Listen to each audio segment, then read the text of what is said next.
This is Lake Mead, 30 kilometers from Las Vegas. Covering an area 10 times the size of Manhattan, it's the vital source of water for the city. Out in the middle of the lake, the La Lorraine is already on duty.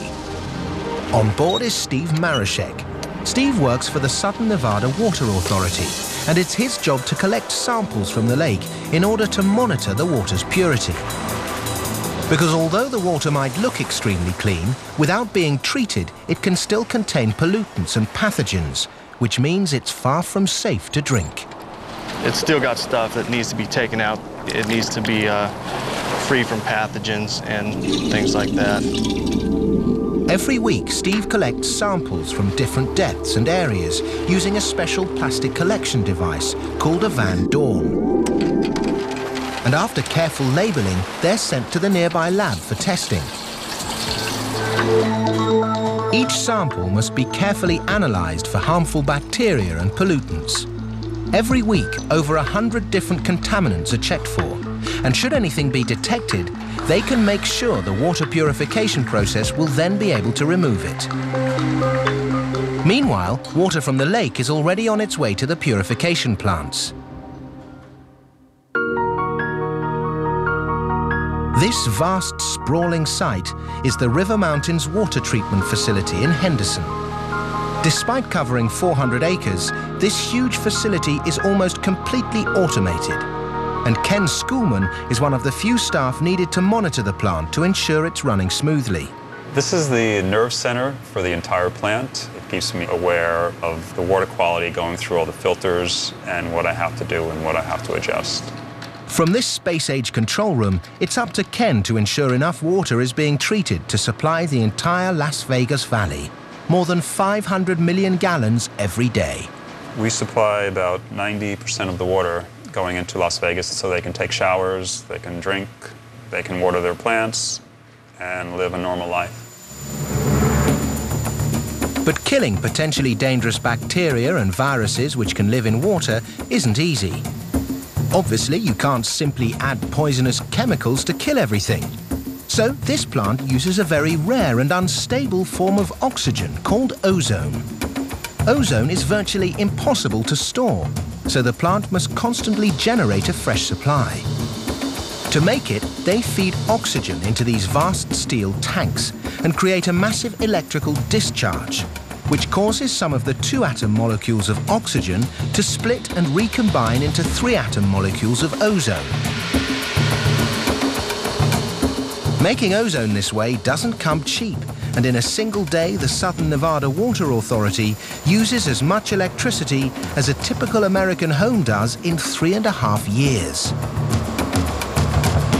As the ozone is produced, it's driven into huge tanks containing the lake water, giving it a fantastically cleansing bubble bath. What's more, it also instantly oxidizes many suspended minerals, leaving just a residue of insoluble compounds suspended in the water.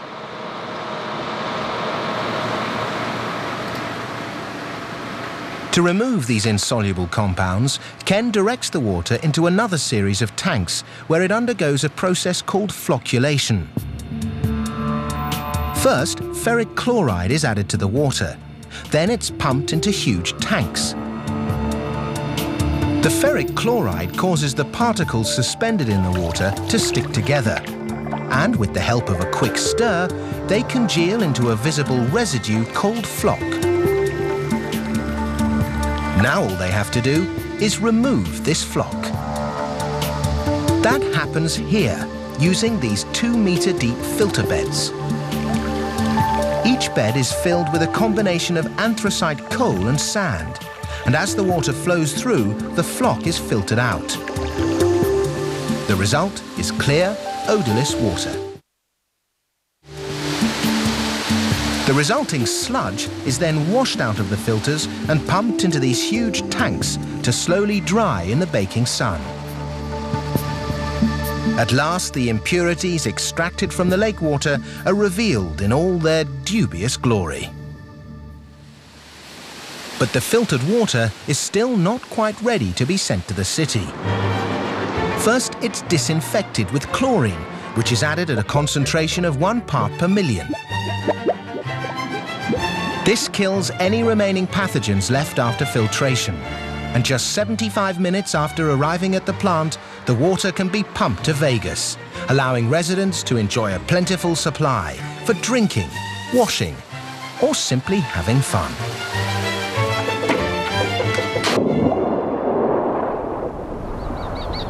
But even after it's been used once, they can't afford for the water to be wasted. Here in the baking desert sun, they need to conserve every drop.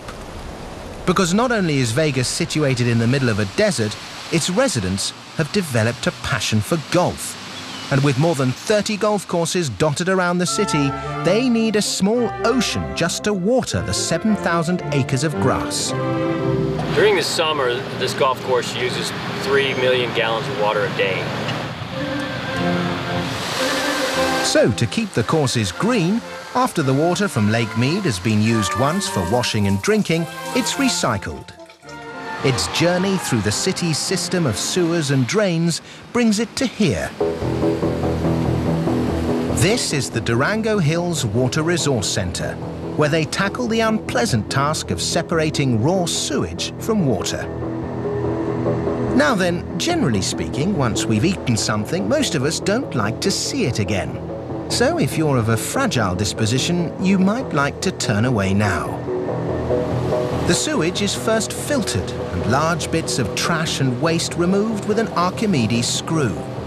It's a kind of giant pooper scooper, and it lifts the solids out of the water and returns them to the main drain. But the resulting water is teeming with dangerous living pathogens. Most of these can be removed with a combination of chemicals and filters. But to ensure the water is completely free of disease, Durango Hills also grows its own army of biological killers. These good bacteria, known as activated sludge, are added to the water in the plant's vast underground tanks. After several days, these bacteria destroy nearly all of the living pathogens, and the water can move to the last stage of its treatment. Mounted inside these tanks are vast arrays of special bulbs which bombard the water with ultraviolet radiation. This UV radiation destroys any remaining bacteria, leaving the water safe enough to be used for supplying the city's golf courses, ensuring the golfers' greens are green.